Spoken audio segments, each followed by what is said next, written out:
नुआपड़ा जिले में आज खरियार रोड अंतर्गत साहू समाज सभागृह में शताधिक विजेडी कर्मी एकाठी हुई एक सांबादिक सम्मेलन जरिए मंत्री राजेन्द्र ढोलकिया विपक्ष में अतीत में आसीथिबा समस्त अभियोग को खंडन करछंती।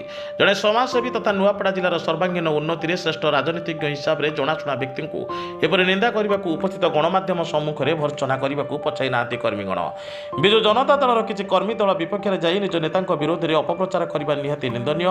जेबे कि अल्प समय मध्य निर्वाचन अच्छी बोली दलर राज्य संपादक राजेश निगम गणमाध्यम सम्मुख में प्रकाश करछंती।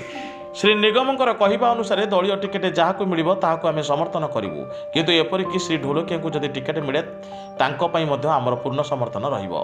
जोन 2 जिला परिषद अवनी रंजन जोशी गणमाध्यम को देइतिबा बयान अनुसार श्री ढोलकिया भली समाजसेवी विपक्ष में आनीतिबा अभियोग संपूर्ण भित्तिहीन और अजथा बदनाम करा जाउछि बोली निजर मत पोषण करथिले। एही द्विपाक्षिक अर्थात समर्थक तथा असमर्थक लड़ाई रे आगामी निर्वाचन में दलर कौन प्रकार अनिष्ट हेब नाही तो प्रश्नर उत्तर देवाक जाई किछि भी तिले मात्र फरक पड़िबो नाही बोली दलीय कर्मी निजर मत दृढ़ोक्ति प्रकाश करछंती। आसंता 22 मार्च हेबाकु थिबा कार्यक्रम में सहस्राधिक संख्यार मंत्री को भल पाइबा लोक उपस्थित रही यार जवाब देवे बोली राज्य संपादक श्री निगम कहते। आज आहूत सांबादिक सम्मेलन में नुआपड़ा ब्लॉक अध्यक्षा तारेश्वरी साहू, कोमना ब्लॉक अध्यक्षा अनुसुया कुंभार, नुआपड़ा ब्लॉक उपाध्यक्ष दिलीप निर्मलकर और अन्य माने उपस्थित थिले। दलीय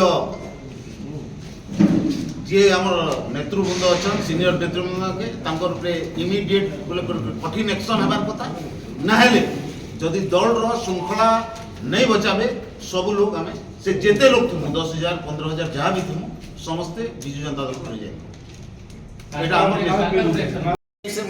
विजु जनता दल सब बेले विजु जनता दल सभापति आदेश अनुसार चले।